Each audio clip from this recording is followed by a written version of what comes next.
ಬೇಸಿಗೆ ಬರ್ತಿದ್ದಂತೆ ಬಿಸಿಲ ನಾಡು ವಿಜಯಪುರದಲ್ಲಿ ನೀರಿಗಾಗಿ ಹಾಹಾಕಾರ ಪ್ರಾರಂಭವಾಗಿದೆ. ರೈತರ ತೀವ್ರ ವಿರೋಧದ ಮಧ್ಯೆ ರಾಜ್ಯ ಸರ್ಕಾರ ತೆಲಂಗಾಣಕ್ಕೆ ನೀರನ್ನ ಬಿಟ್ಟಿದೆ. ಆದರೆ ಜಿಲ್ಲೆಯ ಜನರಿಗೆ ನೀರನ್ನ ಒದಗಿಸ್ತಾ ಇಲ್ಲ ಅಂತ ರೈತರು ಆಕ್ರೋಶವನ್ನ ವ್ಯಕ್ತಪಡಿಸಿದ್ದಾರೆ. ಇದರ ವರದಿ ಇಲ್ಲಿದೆ. ರಾಜ್ಯದ ಜನರ ಹಿತಾಸಕ್ತಿ ಬದಿಗೊತ್ತಿ ತೆಲಂಗಾಣಕ್ಕೆ ನೀರು. ಕೃಷ್ಣಾ ನದಿ ಪಾತ್ರದ ಜನರಿಗೆ ನೀರಿಗಾಗಿ ಹಾಹಾಕಾರ.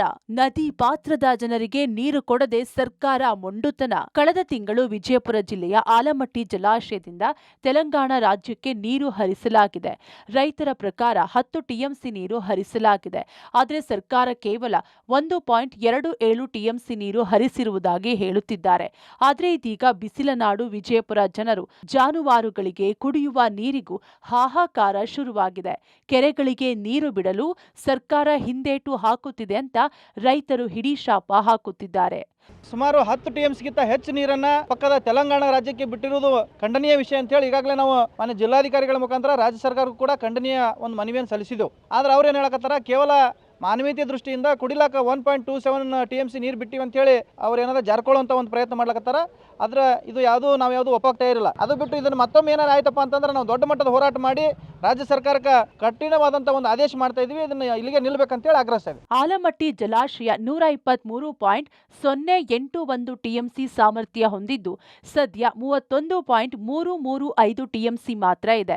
ಇನ್ನು ಇದರಲ್ಲಿ 17 ಟಿಎಂಸಿ ಡೆಡ್ ಸ್ಟೋರೇಜ್ ಆಗಿದ್ದು ಕೇವಲ ಬಳಕೆಗೆ ಉಳಿಯೋದು 14 ಟಿಎಂಸಿ ಮಾತ್ರ. ಇಷ್ಟರಲ್ಲಿ ಜೂನ್ ತಿಂಗಳ ಮೊದಲನೇ ವಾರದವರೆಗೂ ದೂಡುವ ಅನಿವಾರ್ಯತೆ ಇದೆ. ನಮ್ಮಲ್ಲೇ ನೀರಿಗಾಗಿ ಹಾಹಾಕಾರ ಇದ್ದಾಗ ಬೇರೆ ಕಡೆಗೆ ನೀರು ಬಿಟ್ರೆ ಈ ಬಾರಿ ನಾವು ಸುಮ್ಮನಿರಲ್ಲ ಅಂತ ರೈತರು ರಾಜ್ಯ ಸರ್ಕಾರಕ್ಕೆ ಎಚ್ಚರಿಕೆ ನೀಡಿದ್ದಾರೆ. ನಮಗೆ ಕುಡಿಲಿಕ್ಕೆ ನೀರಿಲ್ಲ. ಬೇಸಿಗೆ ಸಂದರ್ಭದಲ್ಲಿ ಒಂದು ನೀರಿನ ಒಂದು ತತ್ವರ ಎದುರಾಗ್ತದೆ. ಯಾವುದೇ ಕಾರಣಕ್ಕೂ ತೆಲಂಗಾಣಕ್ಕೆ ಒಂದು ಹನಿ ನೀರು ಕೊಡಬಾರ್ದು ತಿಳ್ಕೊಂಡು ನಾವು ಮನವಿ ಮಾಡಿ ಪ್ರತಿಭಟನೆ ಮಾಡಿದ್ರು ಕೂಡ ನಮ್ಮ ಹೋರಾಟವನ್ನು ಲೆಕ್ಕಿಸದೆ ಸುಮಾರು 10 ಟಿಎಂಸಿಗೂ ಹೆಚ್ಚು ನೀರನ್ನು ಬಿಟ್ಟಿದ್ದಾರೆ. ತೆಲಂಗಾಣದವರು ಕೇಳಿದ್ದು 5 ಟಿಎಂಸಿ ನೀರ. ಆ ರಾಜ್ಯ ಸರ್ಕಾರದವರು ಕಳ್ಳ ಮಾರ್ಗದಿಂದ ಬಿಟ್ಟಿದ್ದು 10 ಟಿಎಂಸಿಗೂ ಹೆಚ್ಚದ. ನೀರಾವರಿ ಇಲಾಖೆ ಅಧಿಕಾರಿಗಳು ಕೇಳಿದ್ರೆ ಅವ್ರು ಏನು ಹೇಳ್ತಾರೆ, ಇಲ್ಲ ಅವ್ರು 5 ಟಿಎಂಸಿ ಕೇಳಿದ್ರು ಕೂಡ ನಾವು ಬಿಟ್ಟಿಲ್ಲ, ಕೇವಲ 1.24 ಟಿಎಂಸಿ ನೀರನ್ನು ಮಾತ್ರ ನಾವು ಹರಿಬಿಟ್ಟು ತಿಳ್ಕೊಂಡು ಸುಳ್ಳು ಹೇಳಿ ರೈತರ ಬಾಯ ಮಣ್ಣು ಹಾಕುವಂತ ಕೆಲಸ ಮಾಡಿದ್ದಾರೆ.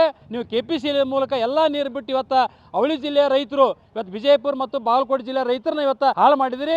ಒಟ್ಟಿನಲ್ಲಿ ರಾಜ್ಯ ಸರ್ಕಾರ ಜಿಲ್ಲೆಯ ನೀರನ್ನ ದೋಸ್ತಿಗಾಗಿ ತೆಲಂಗಾಣಕ್ಕೆ ಹರಿಸಿದೆ. ಆದ್ರೆ ಇದರಿಂದ ಜಿಲ್ಲೆಯ ರೈತರು ನೀರಿಲ್ಲದೆ ಪರದಾಡುವಂತಾಗಿದೆ. ಈಗ ರಾಜ್ಯ ಸರ್ಕಾರ ಹೇಗೆ ಇದನ್ನ ನಿಭಾಯಿಸುತ್ತೆ ಕಾದು ನೋಡಬೇಕಿದೆ. Purushottam Kulkarni, public TV.